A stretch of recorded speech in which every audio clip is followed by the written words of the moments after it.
I'd definitely say I'm having a quarter year crisis, book-wise.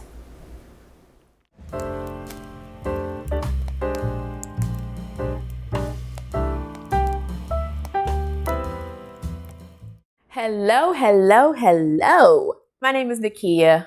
Welcome to my channel. As you know, we are here for the quarter year crisis book tag. I am so glad this tag came about because I was seeing everyone doing their quarter updates and I was like, oh, I want to do one. And then I saw how many books I have read so far and I was like, I don't think that's enough for an update. So I was just like, I don't know what I'm going to do. And then this tag popped up and I was like, yes, thank you. That is helpful.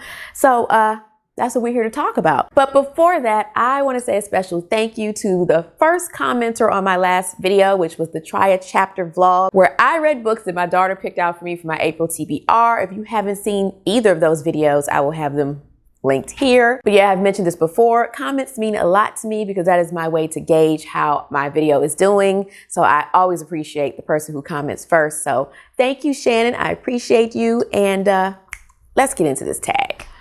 This tag was originally created by Roisen's Reading. I will have the original one linked below as well as the question. So you can also do this tag if you so choose. Now, let's get into it. Question number one, the dreaded question. How many books have you read so far? Yeah, so about that.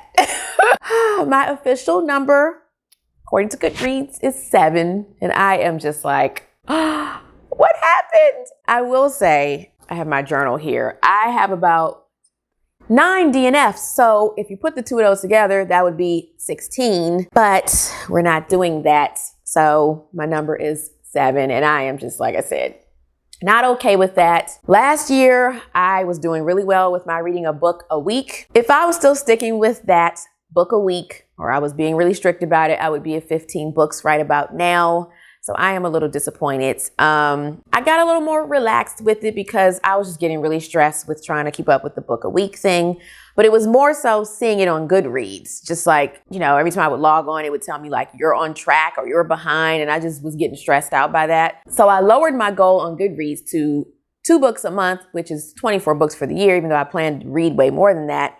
And I just got a little more, like I said, relaxed with that goal, just being like, you know what? If I don't feel like reading, I'm not going to read. If I'm, yeah, whatever. So I do want to do better. I am already doing better for this month of April, partially due to the books that my daughter picked out. Who knew? But I am currently immersion reading a book from my April TBR. So I'm doing the audiobook with the physical book. And so that will help me to be able to listen to the audiobook when I'm not able to physically read it. When I have books on my Kindle, I'm able to read when I go to bed, which is helpful. But when I have the physical books, I can't do that. So I'm also going to be throwing in some novellas that I will be reading on my Kindle at night before I go to bed. So that will also help me get my number up. Again, this is just for me. If you read 2 books a year, that is great. I was not reading anything prior to 2020. So anything I'm doing now is great.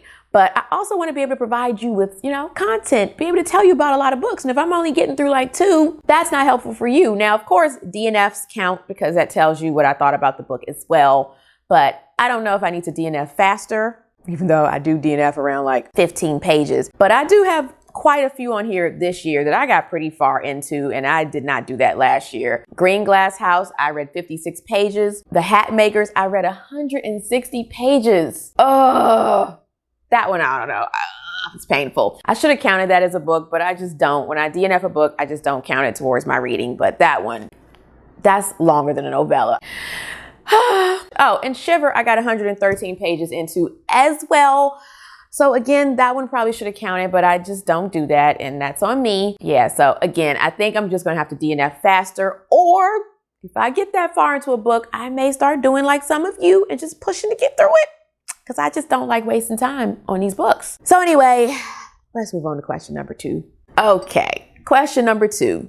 Have you already found a book you think might be a 2022 favorite? If not, what was your favorite book you read that wasn't quite 5 stars? This will come as no surprise if you saw my March wrap up. Thanks to Middle Grade March, I do have a favorite of the year so far. It's my first 5-star book of the year. I actually have it here because I haven't returned it to the library yet. It's down. And I am speaking of Amari and the Night Brothers. Oh, I love this book. And if you are new here, you don't know, I don't buy physical books by choice. I am an eco-minimalist. So I try to be conscious of the environment with all of my purchases. I try to buy secondhand or from sustainable companies. With that being said, I am probably going to get a secondhand copy of this book because I love the cover and I will definitely want to reread this in the future. I just fell in love with this book. I can't wait for book 2. This was just so great. I don't know what else to say. If you haven't read it yet, I think you should check it out. I definitely recommend it. It is a fantasy book, urban fantasy, about a young girl named Amari who goes to the school, the Bureau of Supernatural Affairs. She has been invited to try out.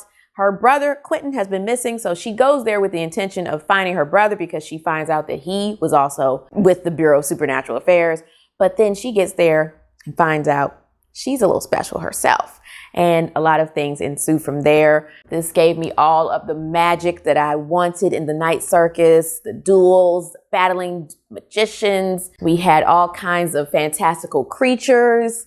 I just loved everything about this. And like I said, can't wait for book 2. So happy I read this. First 5-star of the year. So far, favorite of the year. I don't know what's going to top it. We shall see.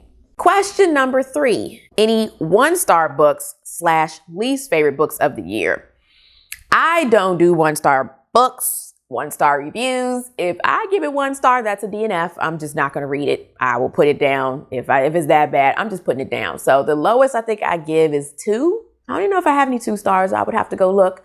But usually I end up doing like 2.5 and I'll bump it up to 3 or whatever. I probably have some 2 stars. I don't remember. So as of January, I would say my least favorite book that I've read so far is Rock, Paper, Scissors by Alice Feeney. I'm sorry. I know a lot of you loved it. I did not. I was just really looking forward to the whole concept of one of the main characters suffering from facial blindness.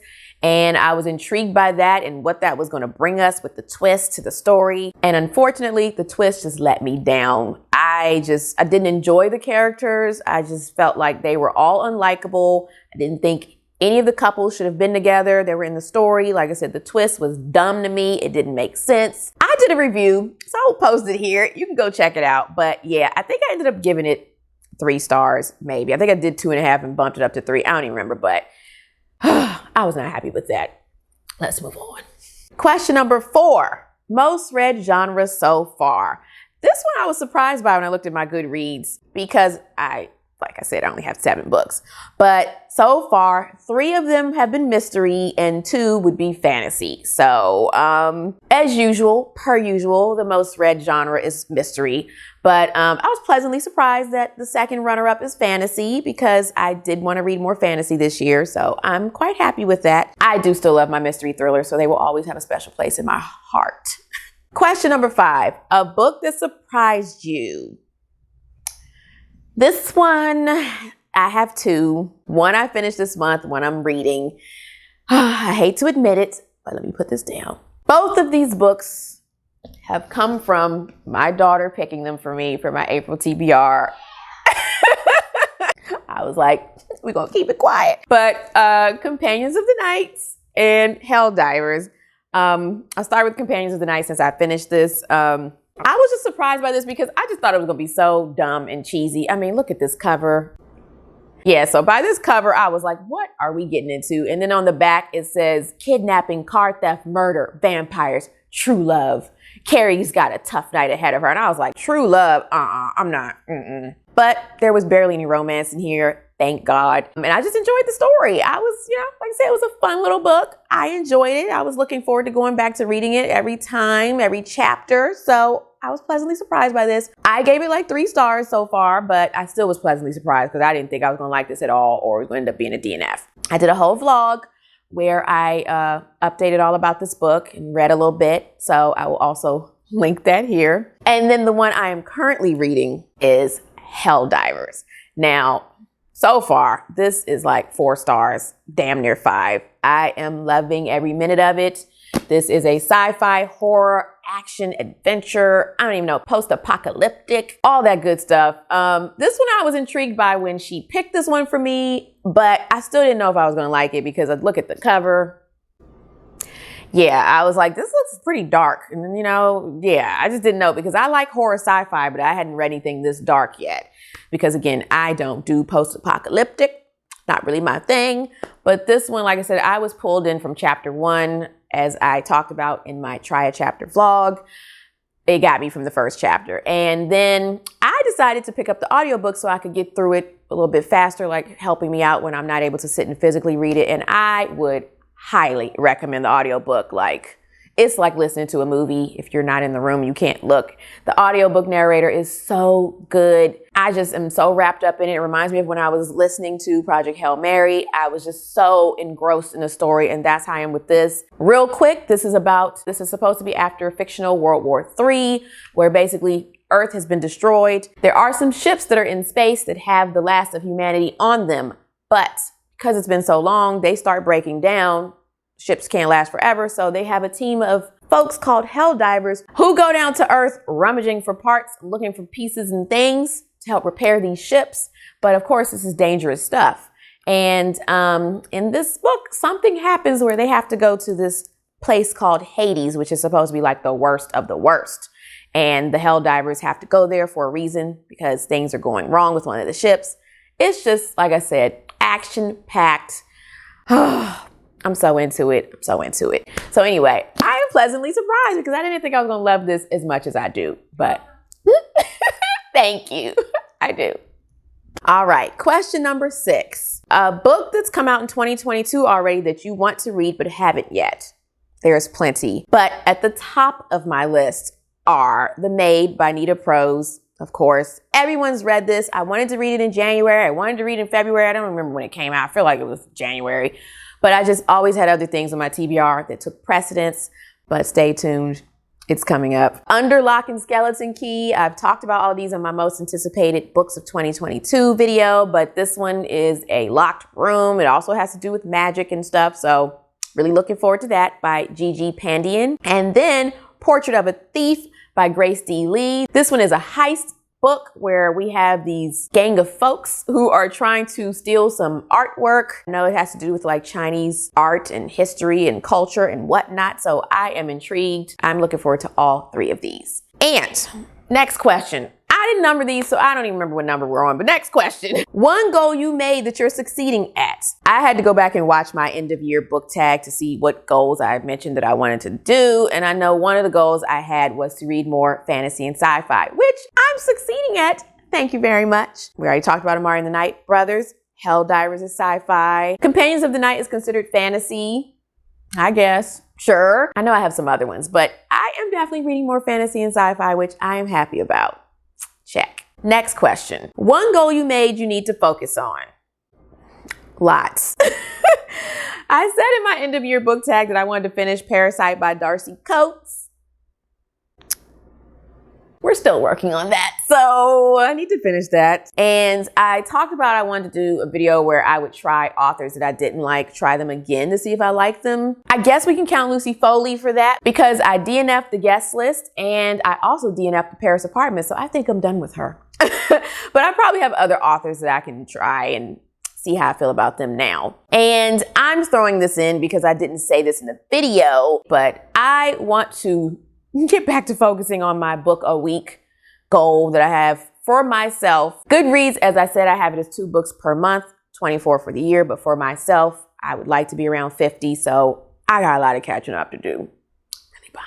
And then last question, new to you booktubers, bookstagrammers, or book talkers for 2022 you recommend. Now, talked about this many times. I end my videos talking about unplugging as much as possible. I don't do book talk. I don't do TikTok. I try to do the least amount of social media possible. I am on Instagram/bookstagram, but I just don't really keep up with that like that. I get on there just to make sure I don't have any comments or anything business-wise I need to deal with, people DMing me or anything like that, and then I hop off. If I see a post here or there, I'll like it while I'm on, and then I get off. So if you don't see me liking your posts, it's nothing personal. I just don't spend a lot of time on Instagram. I try not to. Like I said, I only check it throughout the day to make sure I don't have anything pressing, because that's usually how people will communicate with me. So that leaves Booktube, which I love. I've talked about this before, and I'm just going to talk about booktubers that I discovered since January of 2022. And so first up, we have Liv's Library. She's already been around.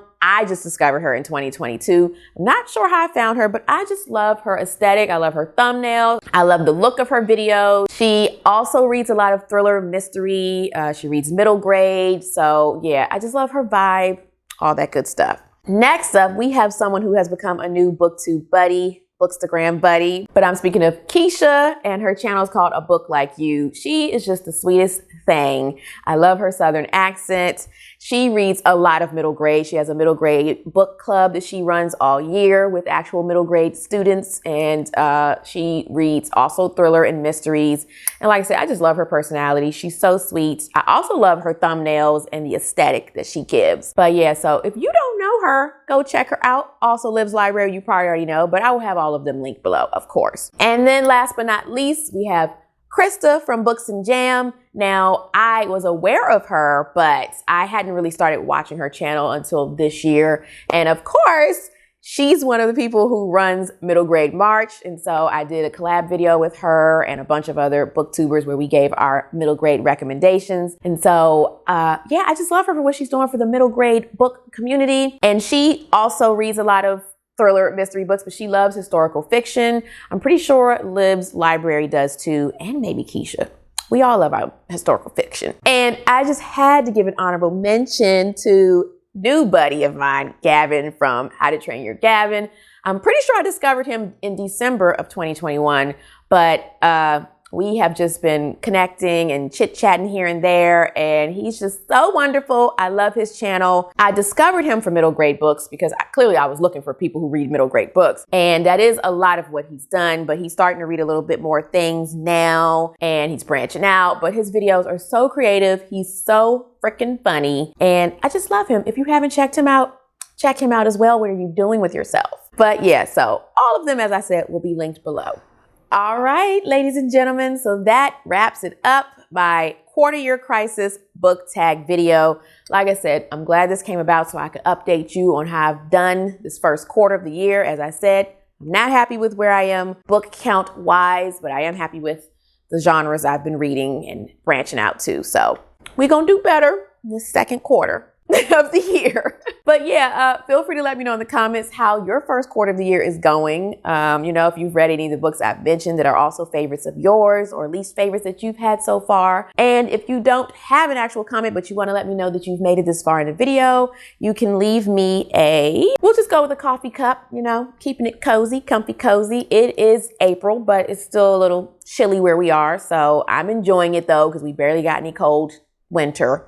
But anyway, so yeah, like I said, that about wraps it up. And as always, I will have all of these books linked below, as well as ways you can support my channel. You can always donate a coffee or money towards ebooks for new book releases. Some of these ones I've mentioned, I need to get to. And, or tea, whatever. I also drink tea. But that is all for this video. So until next time, snuggle up in your hideaway with a good book, unplug as much as possible, be kind to all kind, and I will see you in the next video. Bye.